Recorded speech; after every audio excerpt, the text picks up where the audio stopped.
Hello everyone! Nandito na naman si Rosie Vlog. Ngayon ay pupunta na naman tayo sa ating panibagong client sa araw na ito.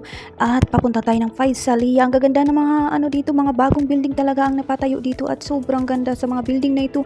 Napakaganda at napakalaki. Ang gaganda, may mga design pa silang mga bagong dito sa labas, mga halaman na may mga decoration na series. Tingnan mo, ang gaganda talaga as in ito kasi ang area na to, mga bagong building talaga ang andito lahat. Kaya ang ganda nilang pagmasdan kasi sila parang uniform sila at ang nasa gilid naman ay ang mga nagbibinta ng kahit na tingnan mo, bago pa talaga, pati ang kalsada inaayos nila, kaya ang sikip ng kalsada dahil inaayos din nila ang kalsada.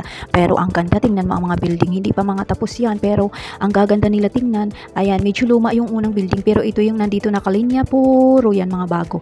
Nakakahilira talaga ang mga bagong building dito sa Faisalia. Ito ang areang mga bagong building. So ang ganda pagmasdan, tingnan mga sasakyan din dito, ayos. May hospital pa silang katapat dyan. Pero ang ganda talaga ng mga kahit sa area na ito, yung paikot kami, maganda siya tingnan. Ang ganda at ang sikip pa ng kalsada kasi inaayos din ang kalsada na ito, kaya ganun ang nangyayari. So ganun, patuloy tayo sa ating gawain kasi araw-araw tayong lumalabas, araw-araw tayong nakakuha ng appointment, kaya ganito, tingnan mo ang mga building na yan ang pupuntahan natin, yung mga bagong building dyan.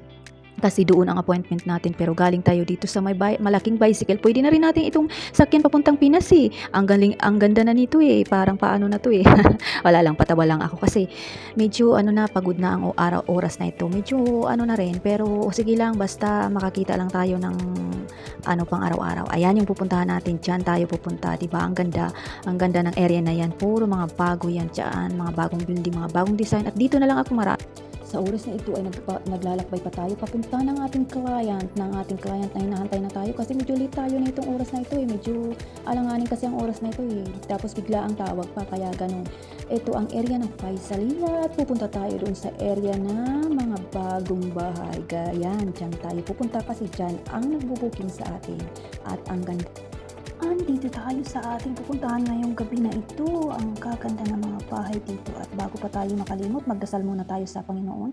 Maraming salamat po sa oras na ito at maraming salamat na safety po kami. At sa lahat ng mga OFW, gabayan mo po kami at protektahan mo po kami. At lalong-lalo na sa aming mga pamilya, protektahan mo po sila sa lahat ng gagawin nila. At sa lahat ng minuto na ginagawa nila, protektahan mo po kaming lahat. Maraming salamat po sa mga biyayang binibigay mo sa amin. At sa mga taong nanonood, gabayan mo po sila nandito. Gabayan mo po sila kung ano ang dapat gawin. At blessing more blessings to come to them and also sa amin po. Maraming salamat.